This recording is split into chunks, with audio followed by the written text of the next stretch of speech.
siempre me llamó poderosamente la atención, entonces ahí un poquito buceando, ahí uno va a empezar a traer un poco los hilos desde dónde surge esto de Güemes, que está como en el banco de suplente, ¿no?, de los grandes patriotas, los grandes héroes. Siendo que tranquilamente podría haber jugado de 10, ¿no?, para tener la correlación con el Mundial. Y después me interesa, a partir de esto, ir reconstruyendo, resignificando todo lo que la figura de Güemes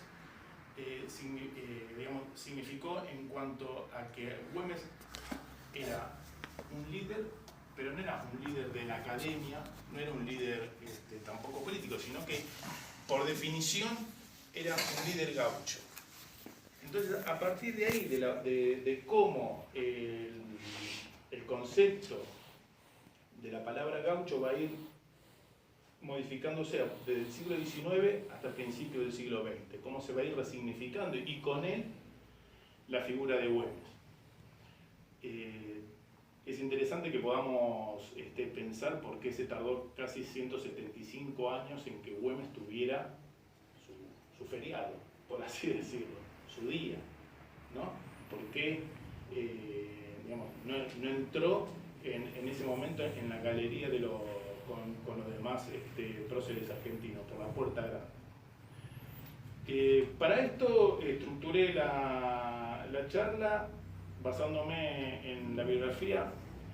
Lo tengo en formato digital, Güemes documentado por el doctor Luis Güemes, que fue el bisnieto del general.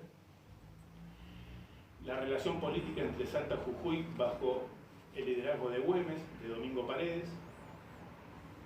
El general gaucho, historia y representaciones sociales en la construcción del héroe. Esto es muy interesante, de la doctora Villagrán, que es una antropóloga. Bueno, y lo que sí puede traer son estos textos, algunos voy a citar, algunos párrafos, ¿sí?, de Pacho Donel, El grito sagrado. Bueno, de Newton Güemes, el caudillo de la guerra gaucha. Y de Marco Güemes, padre de los gauchos. Pero como para introducirnos un poco en el personaje, nada mejor que una anécdota que encontré y que se las comparto, para que veamos también cuál es la trascendencia de Güemes, ¿sí? Es decir, cuál es la importancia de Güemes en el sentido tanto desde lo político y desde lo militar, ¿sí? Y cómo Güemes trasciende en el tiempo y trasciende también la región, porque Güemes es materia de estudio junto con San Martín en las academias militares del mundo. La anécdota es la siguiente, la voy a leer. El general Henry Summers del ejército de Estados Unidos, en abril de 1973, sostuvo conversaciones con los líderes norvietnamitas. Recordemos que para 1973 Estados Unidos y Vietnam del Norte tenían conversaciones de paz en París, ¿sí?, desde la guerra que había empezado casi 10 años antes, ¿no? Ahí se estaban haciendo las conversaciones del armisticio. Con lo cual el general conversa con sus pares norvietnamitas y tiene el siguiente diálogo. Le dice Summers: ustedes saben que nunca podían vencernos en batalla abierta, es decir, nunca nos hubieran vencido en una guerra convencional. A lo que la respuesta de los líderes norvietnamitas fue la siguiente: puede ser, pero eso no es relevante, pues hemos hecho la guerra como le hiciera el general sudamericano Güemes a los españoles, y ya ven, hemos triunfado, ¿no? Como esta guerra que propone Güemes, esta guerra que en ese momento se llamaba una guerra de recursos, que era la guerra de guerrillas, va a ser materia de estudio de los principales academias militares. Pero bueno, vamos a introducirnos entonces en lo que es el Güemes, un poco el Güemes hombre, para ir repasando algunos aspectos de su vida. Güemes va a nacer en el seno de una familia acaudalada, ¿sí?, de Salta, de la élite salteña. ¿Sí? Van a ser el 8 de febrero de 1785 y sus padres va a ser un funcionario del rey. ¿Sí? Va a ser Gabriel de Güemes y Montero, que va a ser tesorero de la Real Hacienda de la Intendencia de Salta y de Tucumán. La madre de Güemes va a ser María Magdalena Goyechea y Lacorte, que va a ser descendiente directa, o sea, va a ser la hija del fundador de Jujuy. Es decir, que ahí lo que vemos es que Güemes va a nacer en el seno de una familia muy acomodada, la cual, digamos, no va a tener ningún tipo de privaciones, no va a tener que pasar, digamos, va a tener una infancia, y si hubiese querido él, y acá me parece que ya empezamos a entender un poco a Güemes, el líder, hubiese elegido y hubiese tenido una vida tranquila. Sin embargo, eligió todo lo contrario.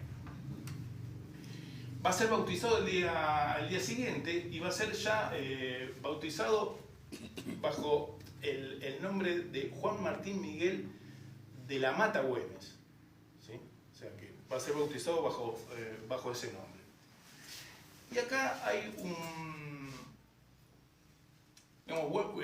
Güemes va a transcurrir los primeros años de su infancia en su Salta natal,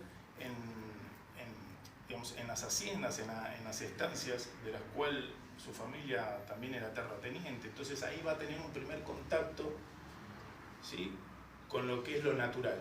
El paisaje, la naturaleza, va a tener casi la edad que tenés vos, Mechi, y Güemes ya era un perfecto jinete, dominaba todas las destrezas a caballo.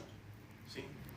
Y lo que va a empezar a marcar en Güemes, bueno, digamos, estos primeros pasos los podemos relacionar mucho también con Juan Manuel de Rosas, ¿no?, que va a tener esa cuestión de esa misma formación del hombre rural, ¿no?, de la tarea de campo, del estar en contacto con los paisanos, con los gauchos, y aprender desde muy chiquito, ¿no?, la tarea del hombre de campo, y por supuesto después hacerse un experto en eso.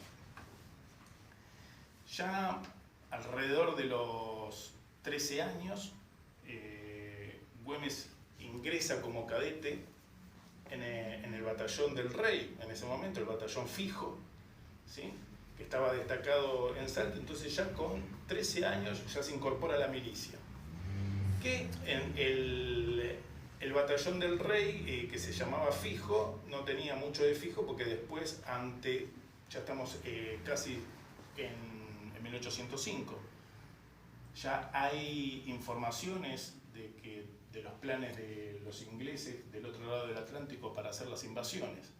Por lo tanto, mandan, ¿sí?, trasladan el batallón fijo, lo trasladan a Buenos Aires. Entonces Güemes se va a encontrar en las invasiones inglesas acá en Buenos Aires, desempeñando las tareas de cadete. Otra cosa similar a de Rosas. Exactamente. Rosas también se va a encontrar acá en Buenos Aires en la defensa. Y acá se produce, Güemes va a trabajar con Liniers, ¿sí?, va a ser un ayudante de Liniers, y acá lo que tenemos, vamos a encontrar con que ya Martín Miguel ya hay una punta que empieza a verse, en donde lo que se destaca va a ser el coraje, que lo va a acompañar toda su vida, ¿no?, como un distintivo. ¿Por qué? Porque primero va a salir mencionado por su conducta, ¿sí?, de haber aguantado, así lo dice el parte, de haber aguantado a pie firme las avanzadas inglesas en los corrales de Miserere, que es lo que es actual Plaza 11. ¿Sí? Ahí se va a enfrentar en esos combates callejeros que se dio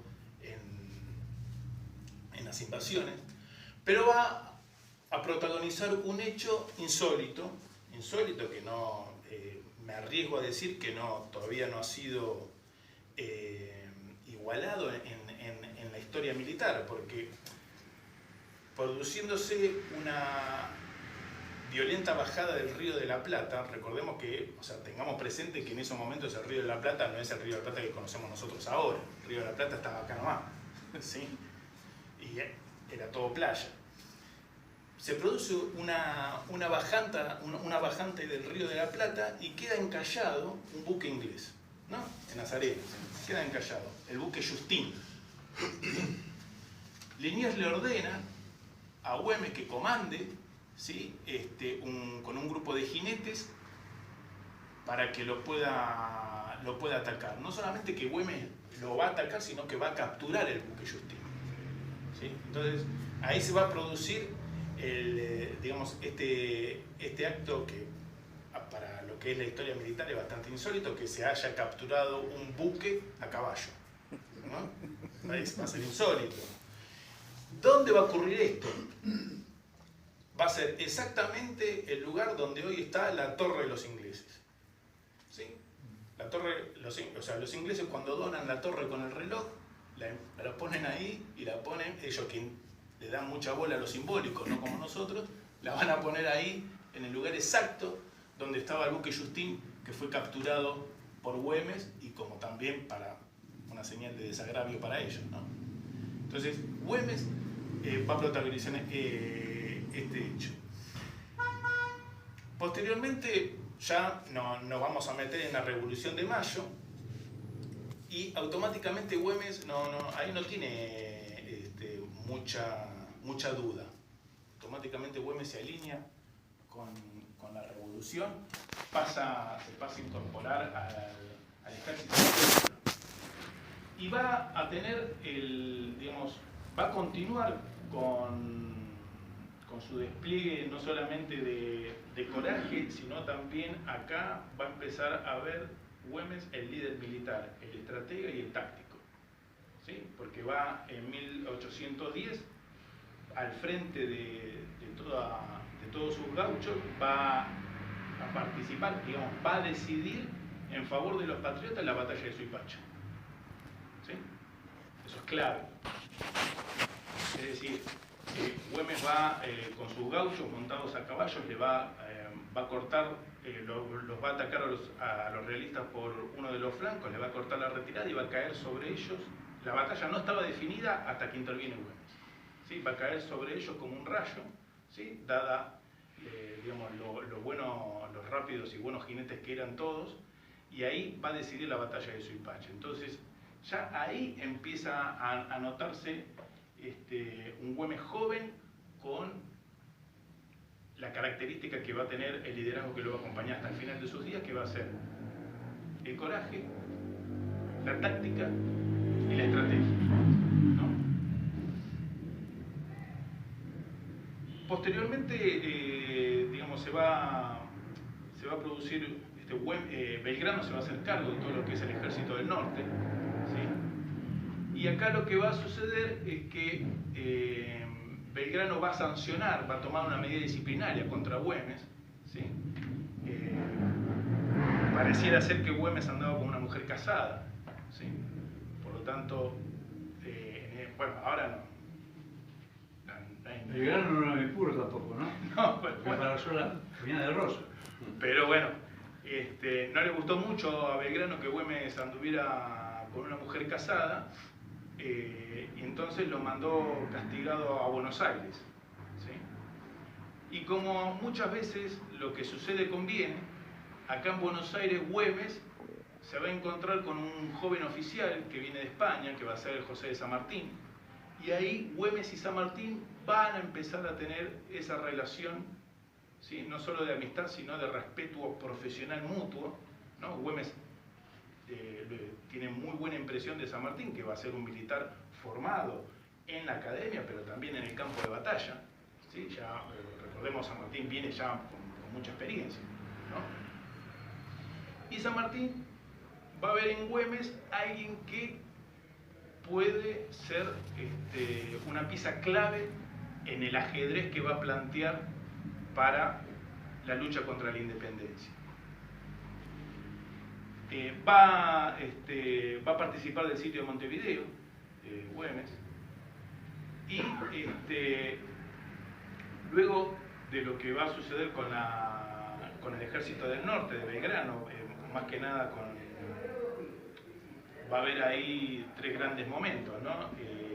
Lo que le va a padecer al ejército del norte, que va a ser la derrota de Sipe-Sipe, Vilcapullo y Ayohuma, ¿no? Van a diezmar al ejército del norte y prácticamente va a costar mucho volver a reconstituir todas las fuerzas que Belgrano, digamos, cuando fue derrotado, se perdió. Belgrano es reemplazado por San Martín, entonces ellos suben, ¿sí?, a lo que es Tucumán, y San Martín va a ir acompañado con Dorrego y con Güemes. Y acá Güemes va a desempeñar un rol fundamental. ¿Por qué? Porque le va a mostrar a San Martín todos los aspectos del terreno, ¿sí?, del norte argentino, y fundamentalmente toda la información que él tenía sobre los realistas en el norte.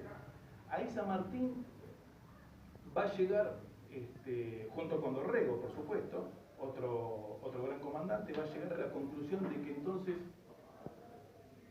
por ese paso que va a ser el norte, Bolivia, para llegar hasta el Alto Perú, no se podía ir, porque los realistas estaban en inmejorables condiciones. ¿Sí? Ya había fracasado Belgrano, lo comentamos recién. Entonces ahí, a partir de su experiencia que va a tener San Martín con Güemes, va a empezar a armar el plan de el ejército cruzando la cordillera e irse por Chile. No encarar el norte, donde los realistas digamos, eran prácticamente imbatibles, ¿sí? Para lo cual va a quedar Güemes a cargo de toda esta frontera norte, y se va a producir un hecho en donde ya no va a haber más duda de lo que, digamos, de la capacidad de Güemes. Y ese hecho va a ser la batalla del puesto del Marqués, en donde va a abatir completamente a todos los realistas, ¿sí? Y va a ser, digamos, una presentación en sociedad de Güemes, ¿sí?, junto, digamos, para todo lo que es Buenos Aires. Entonces ahí, que siempre Buenos Aires siempre fue bastante recelosa, ¿no?, de todo lo que, de toda esa frontera norte. Y digamos, me parece a mí que es interesante citar cómo se produce entonces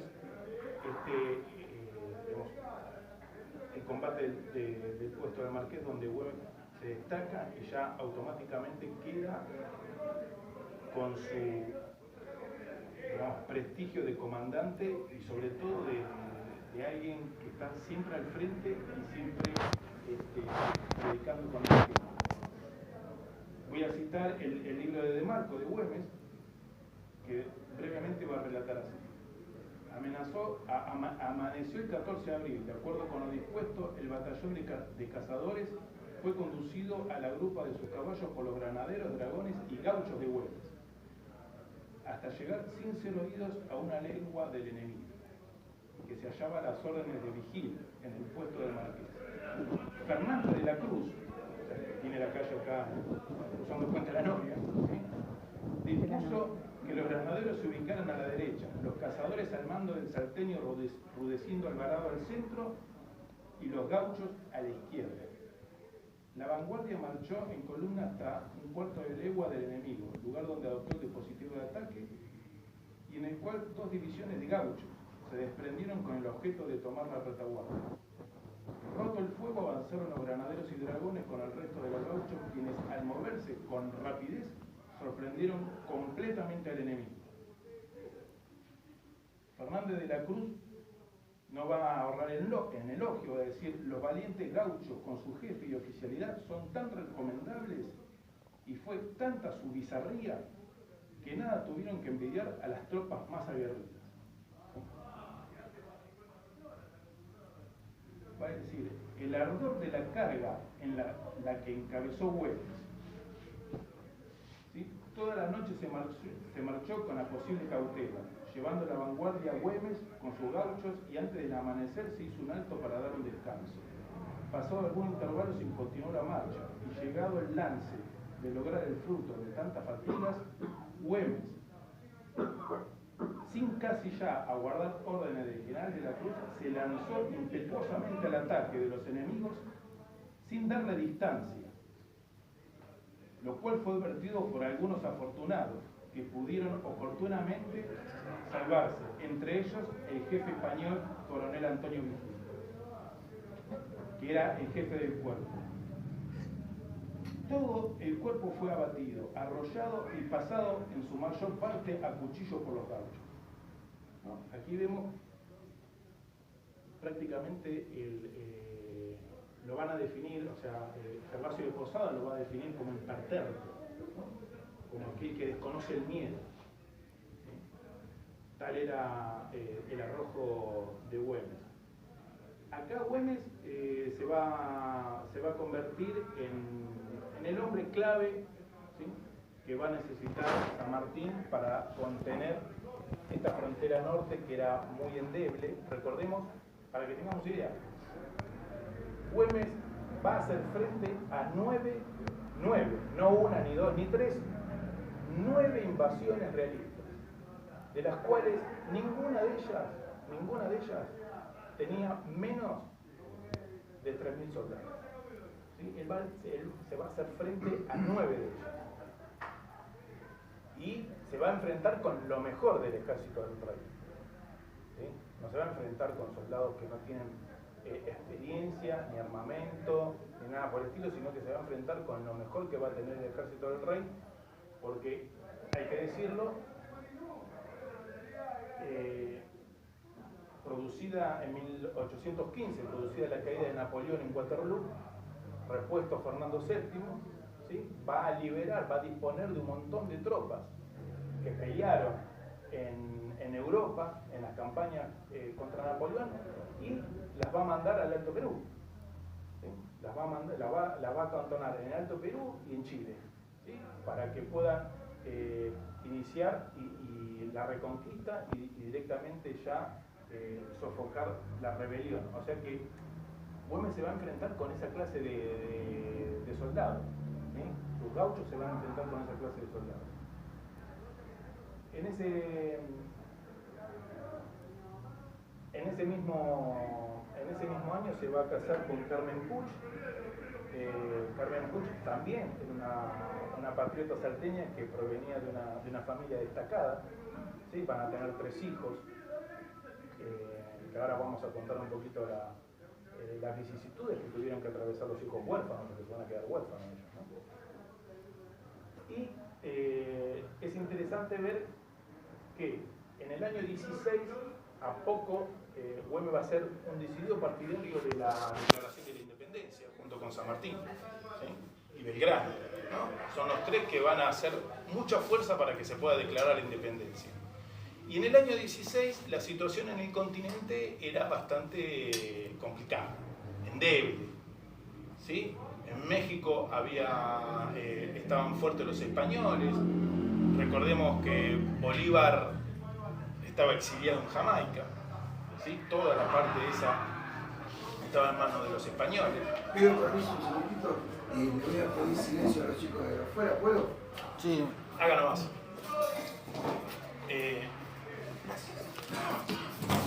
Los españoles estaban fuertes en todo el Alto Perú, ¿sí? Y la situación acá en las provincias, teníamos ya lo que se empezaba a visorar, la guerra interna, ¿sí? La guerra interna que digamos, prácticamente se lleva puesta a la revolución, ¿sí?, por así decirlo. Gracias. Por favor. Esta guerra civil que se empieza a dar en esos años, en los años de la Declaración de la Independencia, va a hacer que Buenos Aires se empiece a desentender de la campaña libertadora. ¿Sí? Lo va a sufrir en carne propia San Martín, que no va a contar con muchos recursos, va a tener que, siendo él gobernador de Cuyo, va a tener que refuerzo extraordinario a las provincias cuyanas para poder hacer el ejército de Libertador y poder iniciar su campaña. Si para San Martín fue complejo que obtener recursos de Buenos Aires para armar su ejército, que lo poco que puede tener lo pudo tener gracias a la amistad que tuvo con el director supremo Martín del Pueyrredón, ¿no? Que fue un poco el que le dio algo que tenía. Lo demás lo tuvo que salir a buscar a la provincia de Mendoza, San Juan, San Luis, ¿no? Catamarca. Imagínense lo que le quedaba a Güemes. O sea, Güemes hizo, esto es importante que lo destaquemos, luchó los años que luchó conteniendo a las mejores tropas que tenía España, que era un imperio, no era cualquier cosa España, ¿sí? Era un imperio, ¿sí? Capaz de poner 10.000 soldados en los buques en cualquier lugar del planeta. Lo hizo con los elementos que tenían en la vida diaria los gauchos. O sea, hicieron la guerra, por eso que es el concepto, ¿no? Hicieron la guerra ¿con qué? Con el que tenían a mano. ¿Sí? Por eso que los gauchos ponían su propio caballo. No había caballadas. ¿Sí? El caballo con el que andaban en el campo, trabajando, haciendo las tareas rurales, ¿sí? Lo ponían y peleaban con ese caballo. Utilizaban la lanza, la tacuara, que es la que crece en el monte, atada con un tiento de cuero, su propio facón, que es con el que comían, ¿sí? Con el que hacían algunas tareas rudimentarias, lo transformaban en lanza, usaban las boleadoras y con eso hostigaban permanentemente las tropas del rey que venían con artillería, caballería e infantería. ¿Sí? Tengamos presente, ¿no? Cómo las circunstancias en que tuvieron que luchar. Va a haber un memorando de Belgrano donde va a describir que las tropas que tiene el gobernador Güemes están desnudas, hambrientas y con falta de pago. Falta de pago. O sea, porque obviamente tampoco, imagínate que si no le daban nada, menos le iban a dar los salarios, ¿no? Entonces, Belgrano va a escribir a Buenos Aires para describir esa situación de todo ese norte, ¿sí? En donde Güemes con sus gauchos pelean casi poniendo solamente su cuerpo.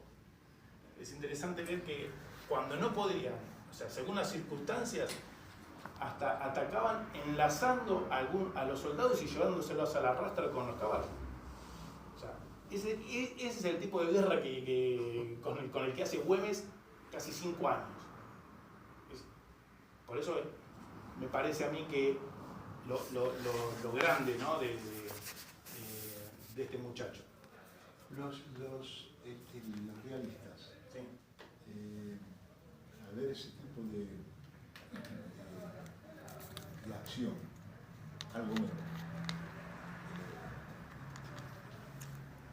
en un momento tomaron mucho temor, o sea, es como que respetaron a ese desconocido que vino con técnica nueva, ¿no?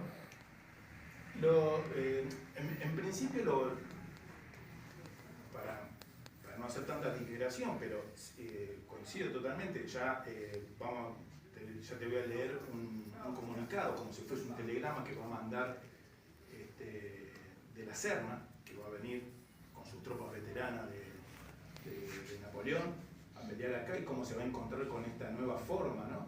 No solamente la topografía del lugar, los montes, quebradas, serranías, sino esta nueva forma de hacer la guerra. A pesar de que ellos algo hicieron cuando resistieron a Napoleón en España, ¿no? Una suerte de guerra de guerrillas. Pero esta nueva forma de a caballo, lanza, entrar y desaparecer, ¿cómo era? Para que nos quede claro, ¿cuál era la forma en que los gauchos, los infernales de Güemes, porque así él formó su cuerpo, ¿no? Los infernales de Güemes, que pidió autorización a Buenos Aires para que fuese un regimiento formal del ejército y le fue denegado, ¿no? Porque no tenían recursos para sostener a oficiales y demás. Él lo forma igual, ¿sí? O sea, acá vemos también la personalidad de Güemes, ¿no? Él no le hace caso a Buenos Aires y lo forma igual, a los infernales. Pero lo que hacía era, atacaba a la vanguardia con un grupo no más de 20, 25 gauchos, ¿sí? Que caían con velocidad, arriba de aparecían del monte, atacaban la vanguardia, y cuando el resto de, digamos, de los realistas o de la compañía le iba a presentar batalla, otra unidad de otros 25 o 30 gauchos aparecía en la retaguardia y, por ejemplo, se robaba el ganado, ¿no? Le robaba los fusiles, ¿no? La guerra de recursos, es decir, me voy a proveer, que el enemigo me provee de los recursos que yo no tengo, ¿sí? Los tipos se van a ir armando y se van a ir alimentando de lo que tiene el enemigo, ¿sí? Por eso es que nunca presentaron batalla abierta, porque sabían que iban a ser arrasados, ¿sí? por el ejército realista. Entonces siempre tuvieron esta táctica, ¿no? De atacar un punto, desaparecer, volver a atacar otro, y así iban hostigando toda la campaña, todas las marchas que tenían los realistas. Recordemos que los realistas, cuando uno va, no sé, de Cochabamba hasta Salta, tiene varios días de viaje, ¿no? No es como que llegaban en helicóptero, por así decirlo, ¿no? Tenían que atravesar, y es un terreno que van a conocer perfectamente los gauchos porque son de ahí, ¿sí? Son de ahí.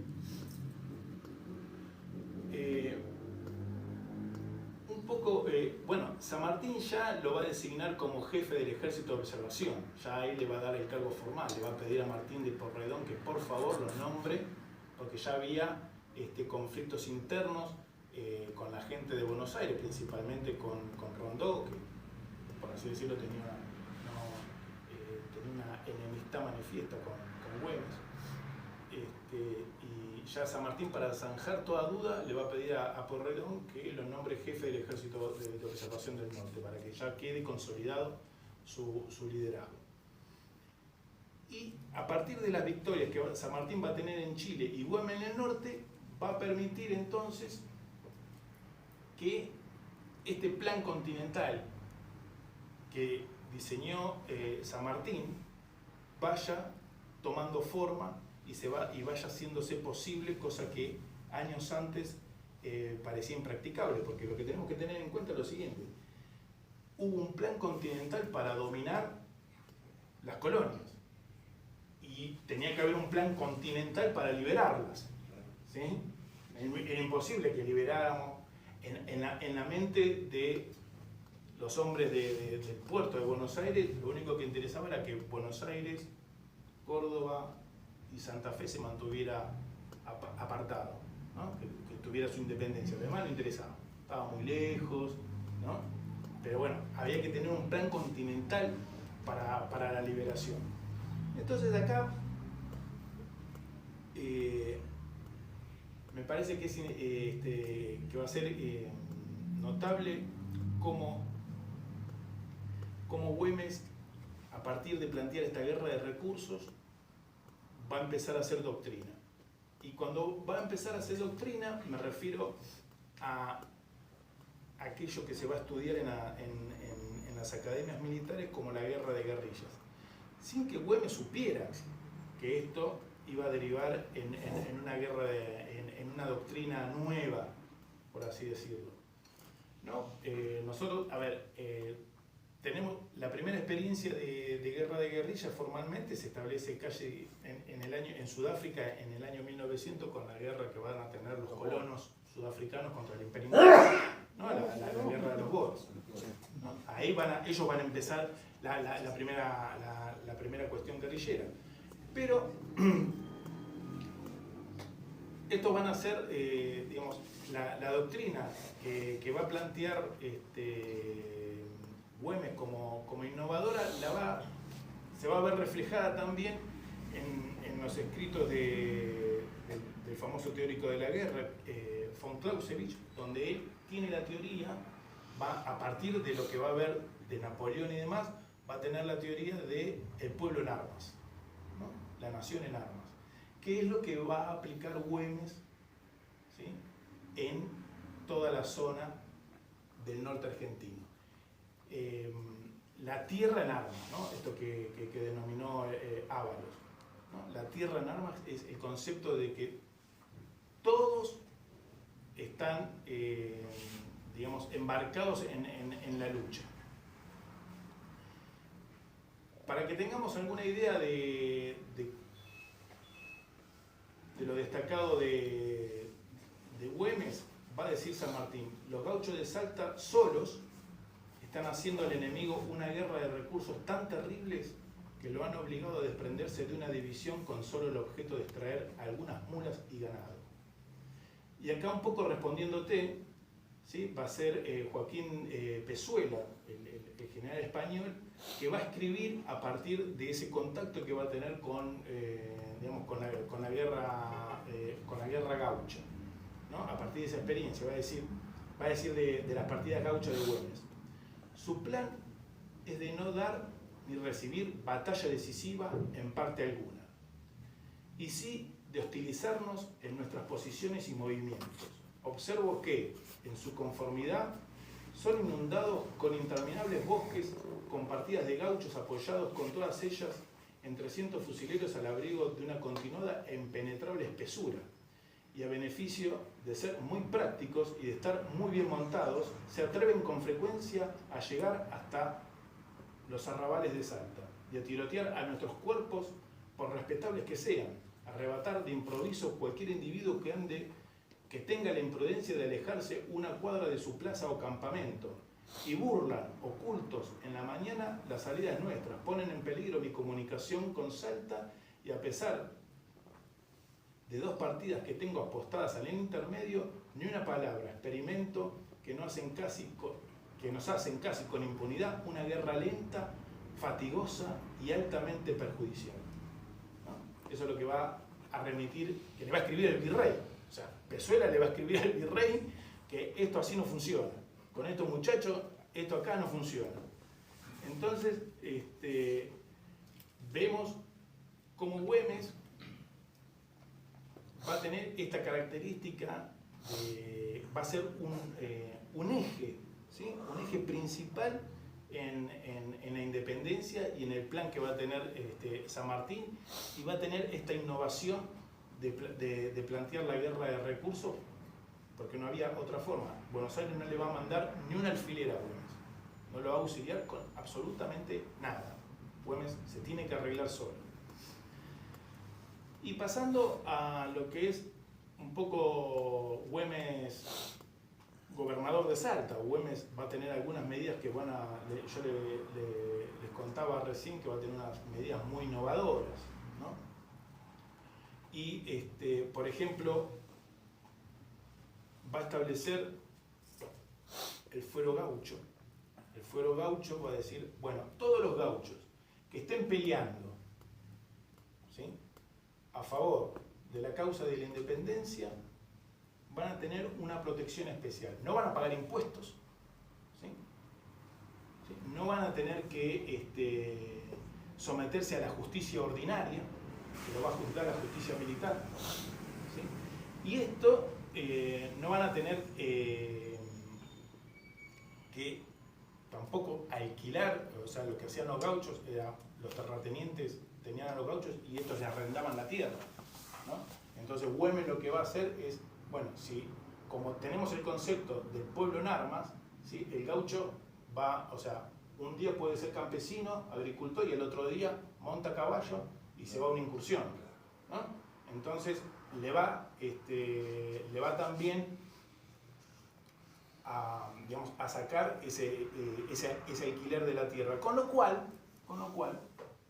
Güemes lo primero que va a hacer a partir digamos, de establecer este fuero gaucho, que va a ser una medida netamente política, netamente de corte social, ¿sí?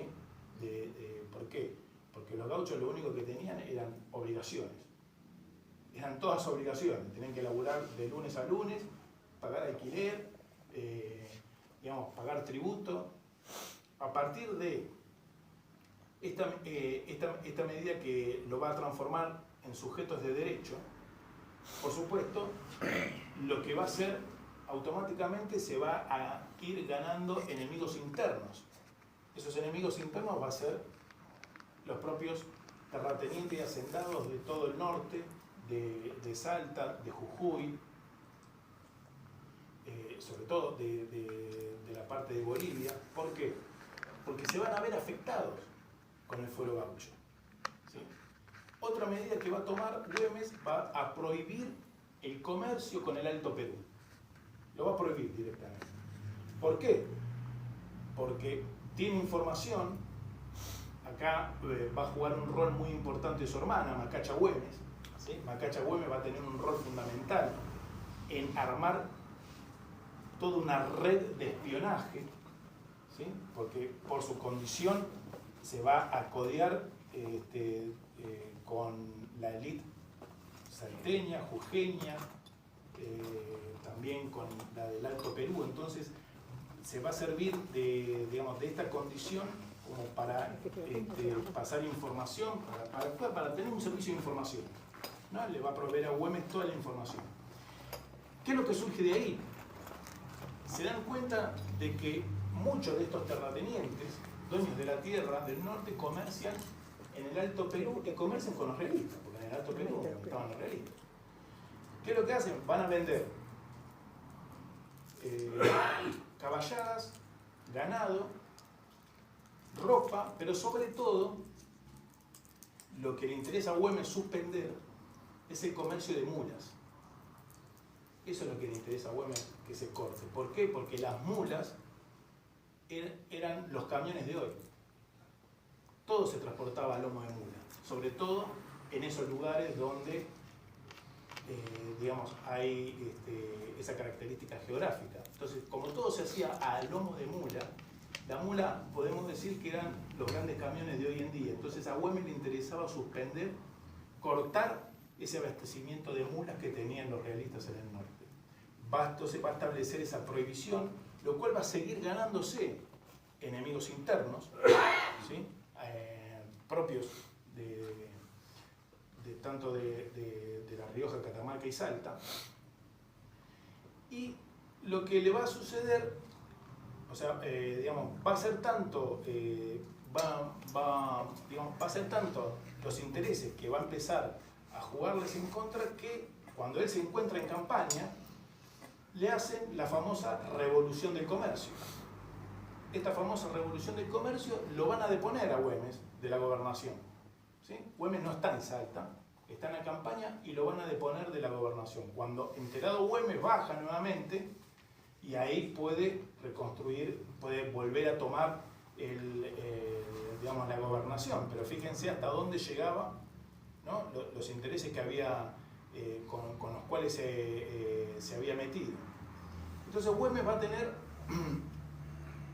en este caso, va a compartir con San Martín, ¿sí? Varias distinciones. Primero,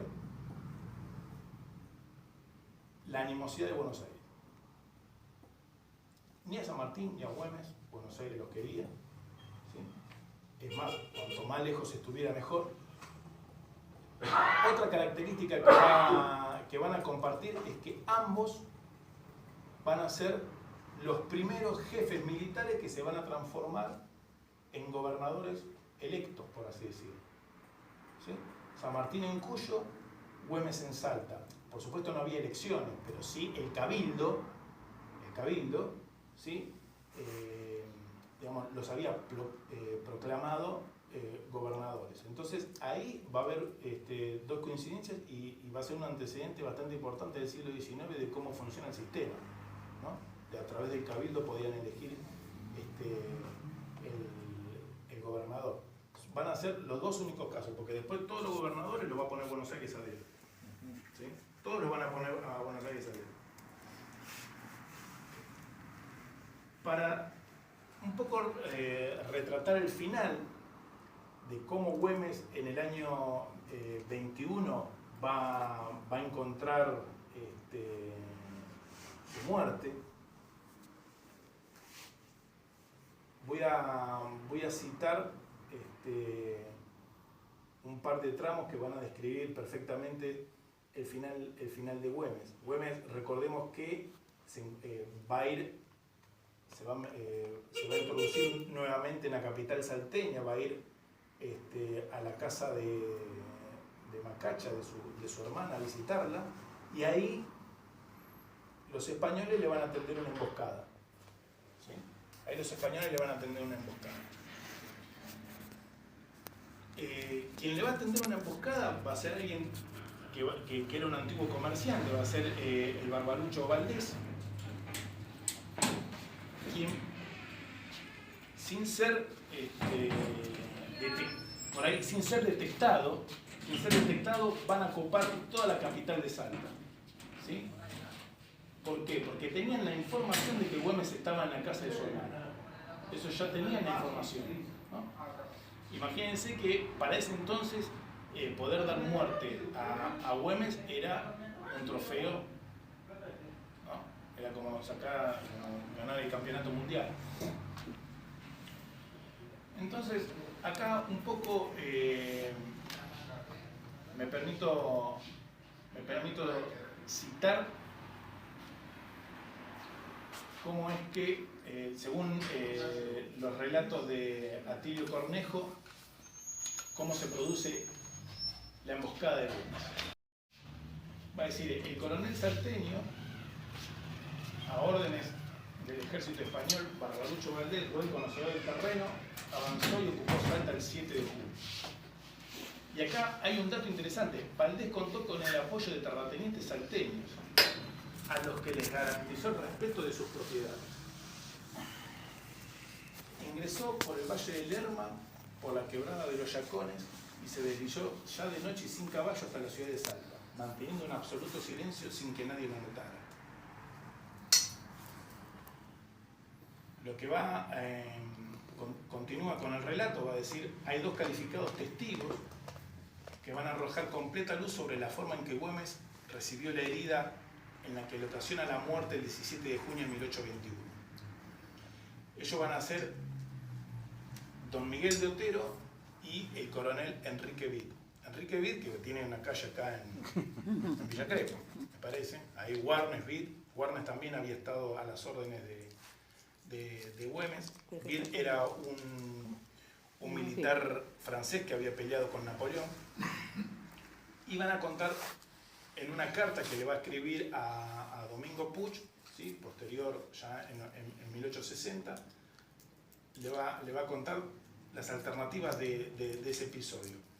Va a decir, nosotros estábamos acampando una legua más o menos de Salta, organizando las fuerzas de la provincia para marchar al encuentro del enemigo, cuando el general Güemes tuvo la fatal idea de ir durante la noche escoltado por escasos hombres de caballería a la ciudad, a objeto de tomar allí personalmente algunas disposiciones.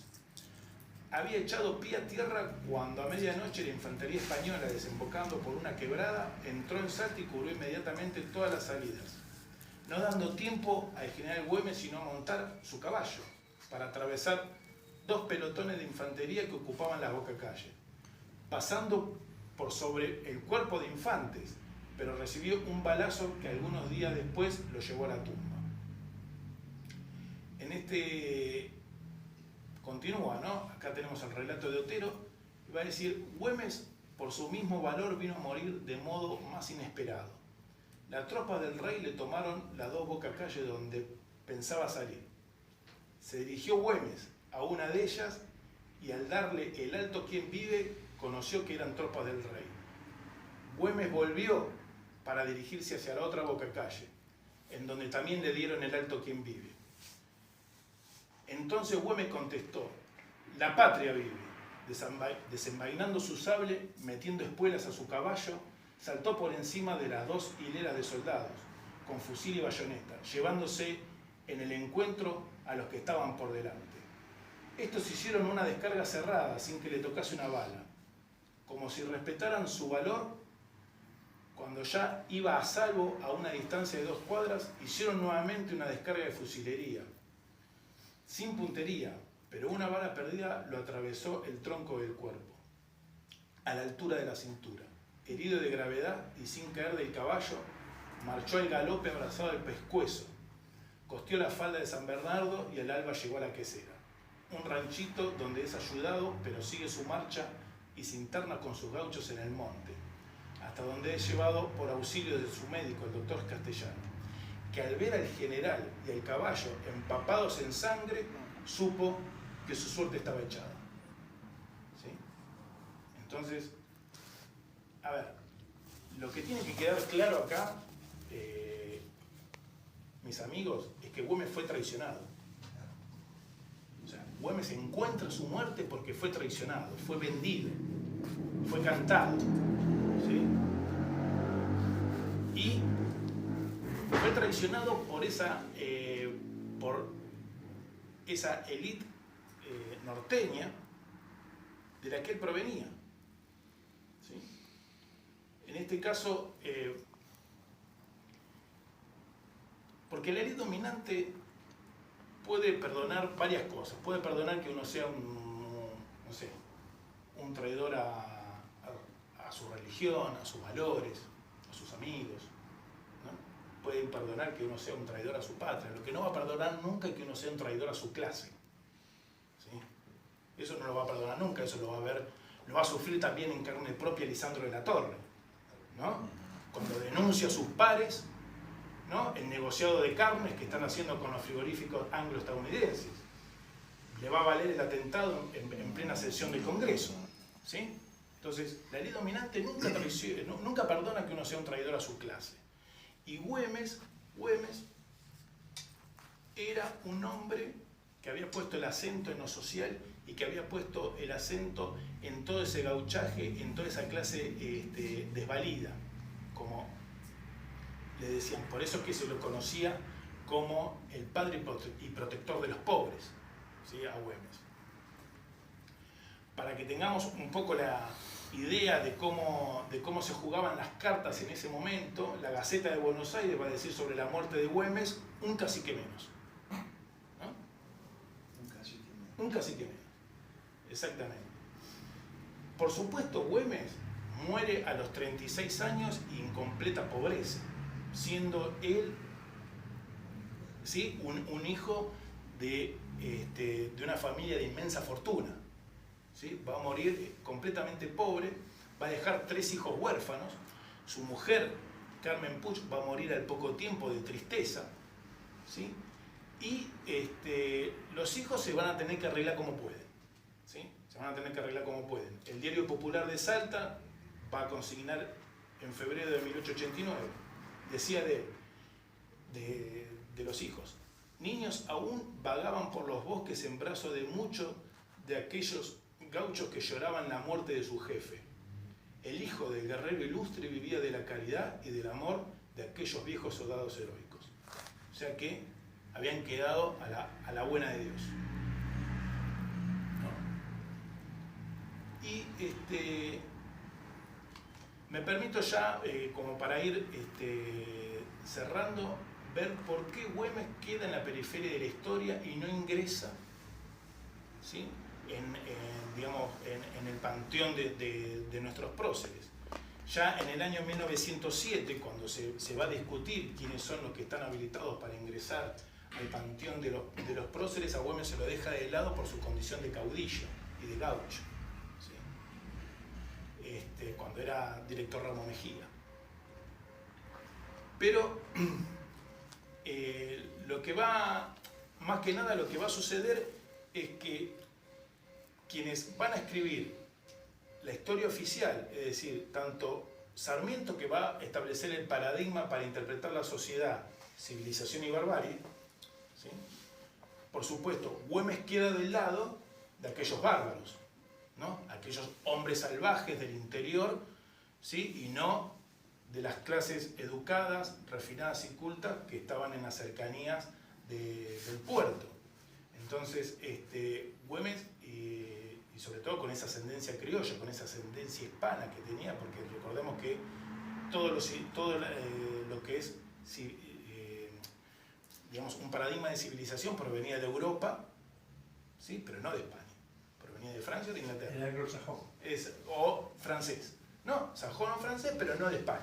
España era la decadencia. Entonces, va a establecer ahí ese modo de interpretar la sociedad, en donde va a haber civilización y barbarie, y Güemes claramente va a quedar del lado de los bárbaros, ¿sí? Pero aparte, Mitre va a ser el que va a habilitar el ingreso al club selecto de celebridades argentinas, ¿sí? Por así decirlo. Y Güemes no está ahí. Güemes no está ahí precisamente por su condición de caudillo. Entonces, con respecto a la persona, digamos, Mitre en la biografía de Belgrano va a hacer referencia a Güemes. La fuerza de Güemes no residía tanto en su propia individualidad, cuanto en la fuerza de las multitudes que acaudillaba y representaba, y cuya sustancia se asimilaba, y aun cuando sin injusticia no puede negarse cualidades superiores al que así dominaba y dirigía esas masas fanatizadas por su palabra, conduciéndolas a la lucha y al sacrificio. No era de cierto un genio superior, ni en política ni en milicia, ni sus hechos fueron precisamente los que decidieron los destinos de la revolución, ¿no? Bartolomé Mitre. Acá Mitre lo devalúa, ¿no? Lo devalúa como el peso frente al dólar, lo devalúa, le baja el precio a Güemes y lo deja reducido, ¿sí?, a un simple comandante de la campaña, ¿no? Lo deja reducido a ese rol menor que va a tener, en que su único mérito va a ser, por supuesto, el coraje, el sacrificio y el don de la palabra, que puede, ¿no?, reclutar, puede motivar, inspirar a toda esa masa, lo cual es una cualidad de liderazgo, ¿no? El don del convencimiento y de la palabra. Pero bueno, acá Mitre claramente le va a sacar precio, le va a bajar el precio a Güemes. Y lo interesante es que va a empezar a haber luego algunas, digamos, visiones contrapuestas de lo que va a significar Güemes. ¿Por qué? Porque en la obra, y va a ser la literatura la que va a salir al rescate de esto, porque en la obra mayor de nuestra literatura, que va a ser El gaucho Martín Fierro, José Hernández le pone Martín por Martín Miguel de Güemes. Y ahí comienza, ¿sí?, una reivindicación de la figura del caudillo, del gaucho, y sobre todo, y por añadidura, de Martín Miguel de Güemes. Porque se va a ir transformando el concepto de gaucho, que era un gaucho mal entretenido, vago, delincuente, y va a ser Leopoldo Lugones el que lo va a transformar en el ícono, ¿sí?, de todas las virtudes, al gaucho, ¿sí?, cuando escribe su famosa Guerra Gaucho, ¿sí? Ahí lo va a convertir y lo va a transformar. El gaucho pasa a ser el arquetipo del patriota rural, del patriota paisano. Y ahí Güemes empieza, ¿sí?, a resignificar su rol. Empieza una suerte de mutación, ¿sí?, en donde, por ejemplo, el caudillo Güemes, va a decir Vélez Sarsfield, ese hombre a quien se culpa de haber procurado siempre atraerse de las masas, se sirvió de ellas para salvar a su país y salvar la Revolución de Mayo. Entonces ahí ya hay una reconversión de la figura, ¿no? Es decir, y lo que les voy a leer va a haber van a tener sentimientos encontrados. Uno de ellos va a ser alguien precisamente que no lo vamos a tildar de federalista, que va a ser José María Paz, el general Paz, ¿no? Entonces, cito textual, dice en el libro de Pacho Donel: José María Paz, un magnífico militar de escuela, sentía hacia Güemes, este formidable jefe de la guerra irregular, una confusa mezcla de admiración y desprecio. Decía de Güemes, este demagogo, este tribuno, este caudillo, este orador, Quien no estaba acostumbrado a su trato sufría una sensación penosa al verlo esforzarse para hacerse entender como un paisano más. Acá lo que no entiende Paz es que Güemes no hacía ningún esfuerzo, ¿no? O sea, Güemes hablaba como un gaucho, era gaucho. ¿Sí? Sin embargo, tenía para los gauchos tal unción en sus palabras y una elocuencia tan persuasiva que hubieran ido en derechura a hacerse matar para probarle su convencimiento y su adhesión. Era además Güemes relajado en sus costumbres. No obstante, era adorado de los gauchos, que no veían en su ídolo sino al representante de la ínfima clase, al protector y padre de los pobres, como lo llamaban, y también, porque es preciso decirlo, al patriota sincero y decidido por la independencia, porque Güemes lo era en alto grado. Él despreció las seductoras ofertas de los generales realistas para pasarse de bando, hizo una guerra porfiada y al fin tuvo la gloria de morir por la causa de su elección, que era la de toda la América. ¿No? Acá lo que cita el general Paz es que Güemes, siendo gobernador de Salta, inclusive hasta en el hecho de su muerte, los realistas siempre lo van a querer comprar. Le van a ofrecer inmensas fortunas y en el hecho de muerte, ¿sí?, le van a ofrecer los servicios del cirujano personal, ¿sí?, de Pezuela. Con lo cual había que trasladarse a Salta y entregarse prisionero. Güemes prefiere morirse en el monte. ¿Sí? Esa era tal la convicción que tenía. Acá lo interesante, mis amigos, para cerrar el encuentro de hoy, es que la figura de Juan Martín Miguel de Güemes es una figura que tiene que estar en el podio, por así decirlo, de nuestros máximos héroes, junto con San Martín, junto con Belgrano. Nada hubiese podido acontecer si no estaba Güemes en la frontera norte con sus gauchos. No hubiese habido, ¿sí?, un San Martín trabajando en Cuyo y cruzando los Andes y liberando al resto del continente. ¿Por qué? Porque el plan del general de la Serna era bajar desde el Potosí, desde el Alto Perú, internarse por Jujuy, Salta, llegar a Córdoba y batir a la revolución. ¿Sí? Y dar por finalizada la revolución. De no haber estado Güemes ahí presente haciendo lo que hizo, tanto desde su rol político como desde su rol militar, nada de esto hubiese acontecido. Nada de esto hubiese acontecido. Por eso creo que hay que tenerlo a Güemes, que solamente tiene dos monumentos, el de Libertador y Pampa y el de Salta Capital. ¿Sí? Hay que ir al rescate de su memoria, al rescate de su obra y darle, digamos, el lugar que se merece junto a San Martín y Belgrano. Bueno, muchísimas gracias.